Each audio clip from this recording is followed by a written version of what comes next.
السلام علیکم ورحمۃ اللہ وبرکاتہ۔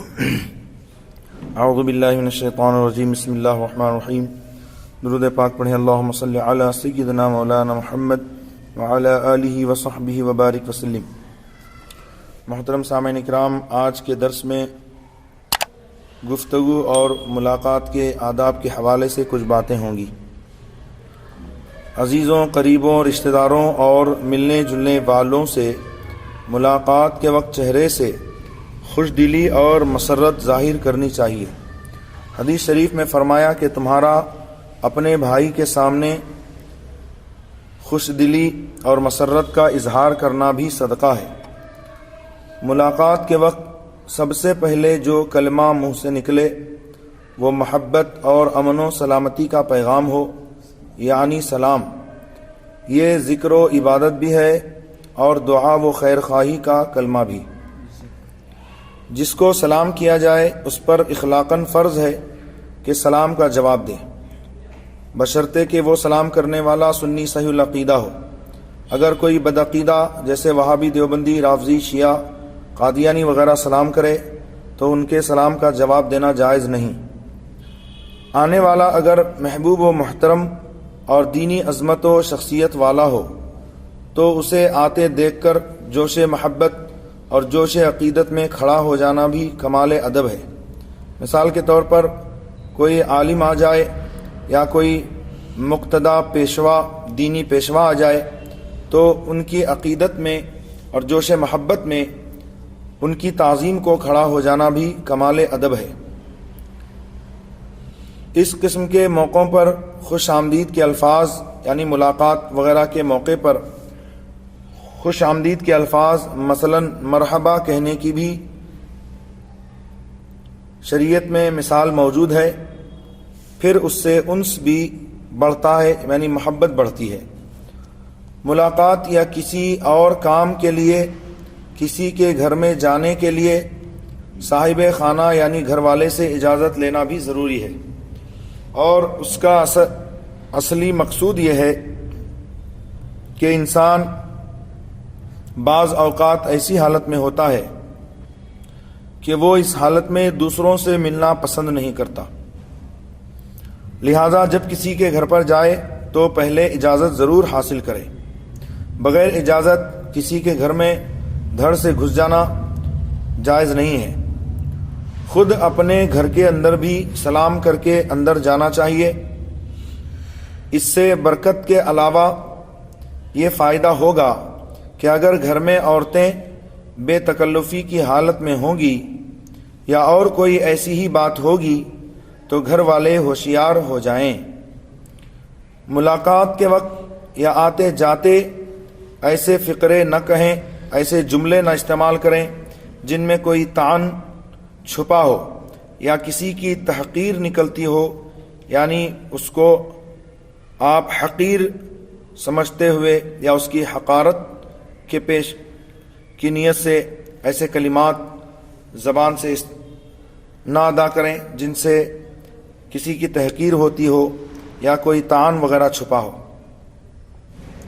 عورتوں کو جب نامحرم مردوں سے گفتگو کی ضرورت پیش آ ہی جائے تو بات میں اور لہجے میں ایسی نزاکت اور لوچ نہ ہو کہ سننے والے کے جذبات میں اشتعال پیدا ہو اور اس کے دل میں برے خیالات آئیں۔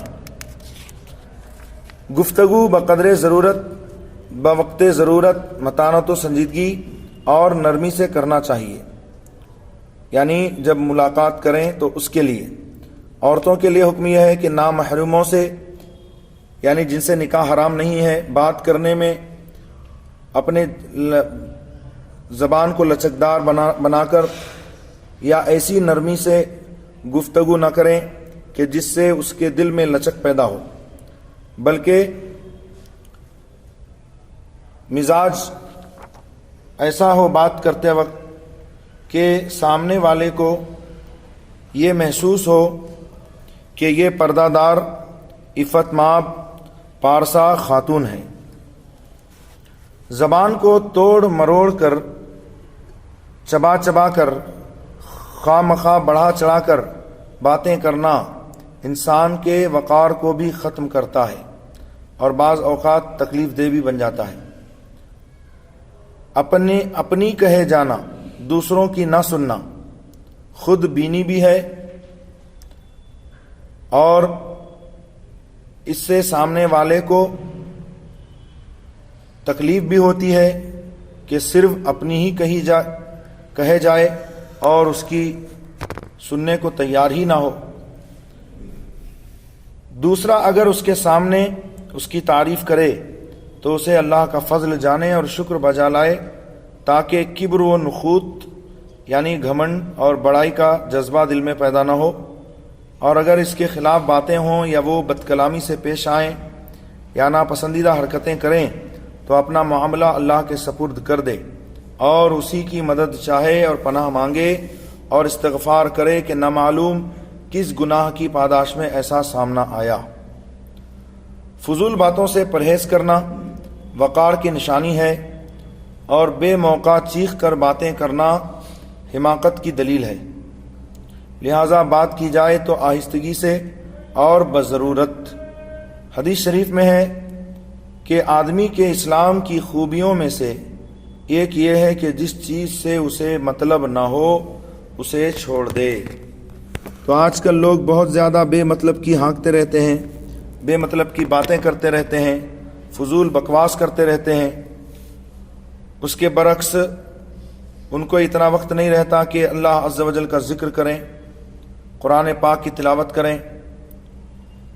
بے فضول کی باتیں کرنے کے لیے ان کے پاس تو وقت ہوتا ہے، اور فضول کی بک بک کرتے نہیں تھکتے ہیں، لیکن اللہ عز و جل کا ذکر کرتے تھک جاتے ہیں۔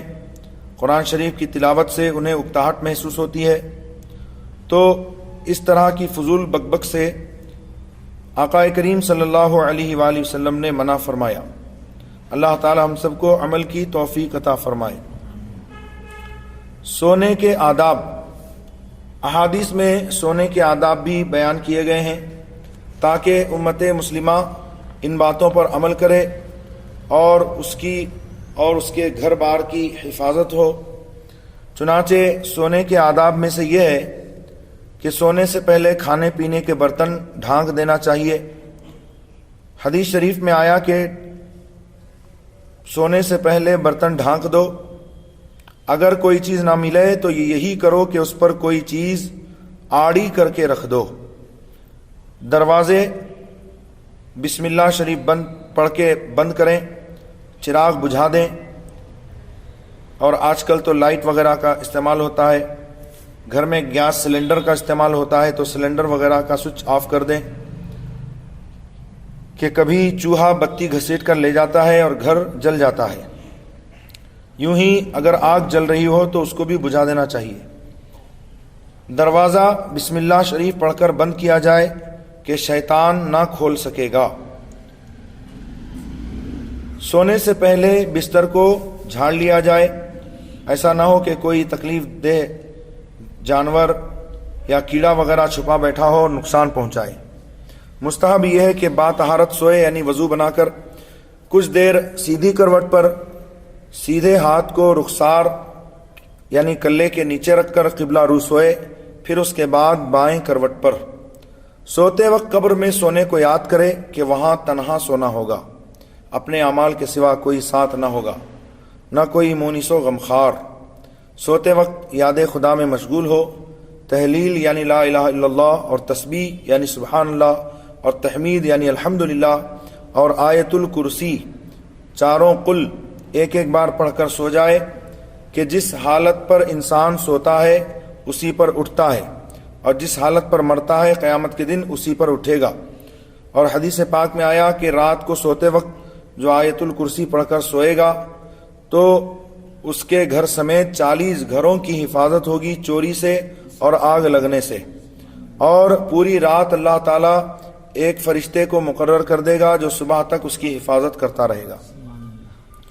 پیٹ کے بل یعنی جس کو اوندا منڈی بولتے ہیں کرناٹک میں، تو پیٹ کے بل نہ سوئے کہ یہ طریقہ خدا کو پسند نہیں۔ ایسی چھت پر نہیں سونا چاہیے جس پر منڈیر یا جالی یا کوئی اور رکاوٹ نہ ہو، کیونکہ ایسی حالت میں زمین پر گر پڑنے کا اندیشہ ہے۔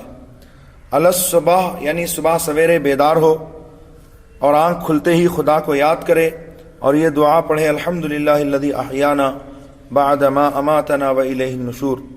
تمام حمد اللہ تعالی عز و جل کے لیے جس نے ہمیں اس عارضی موت یعنی نیند کے بعد زندگی دی اور آخر اسی کی طرف لوٹ کر جانا ہے۔ دن کے ابتدائی حصے میں یعنی بالکل شروع کے حصے میں سونا یا مغرب و عشاء کے درمیان سونا مکروہ ہے، اور حدیث شریف میں آیا کہ جو شخص عصر کے بعد سوئے اور اس کی عقل جاتی رہے تو وہ اپنے ہی کو ملامت کرے، یعنی عصر کے بعد سونے میں عقل جانے کا اندیشہ ہوتا ہے۔ بیدار ہونے اور دعا وغیرہ سے فارغ ہوتے ہی یہ عزم یعنی پکا ارادہ کر لے کہ وہ پرہیزگاری اور تقوی پر دن گزارے گا، کسی کو ستائے گا نہیں وغیرہ۔ اللہ تعالیٰ اپنے حبیب علیہ الصلاۃ والتسلیم کے صدقے ہم سب کو احکام شرعیہ پر عمل کی توفیق عطا فرمائے۔ وما علینا الا البلاغ المبین، وآخر دعوانا الحمدللہ رب العالمین۔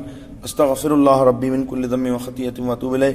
سبحانک اللہم وبحمدک، اشہد ان لا الہ الا انت، استغفرک واتوب الیک واتوب الیہ۔ لا الہ الا اللہ محمد رسول اللہ صلی اللہ علیہ وآلہ وسلم۔ امید کرتا ہوں آپ حضرات خود بھی اس درس کو سنیں گے اور دوست و احباب کو شیئر کریں گے۔ فجزاکم اللہ تعالی احسن الجزاء۔ السلام علیکم ورحمۃ اللہ۔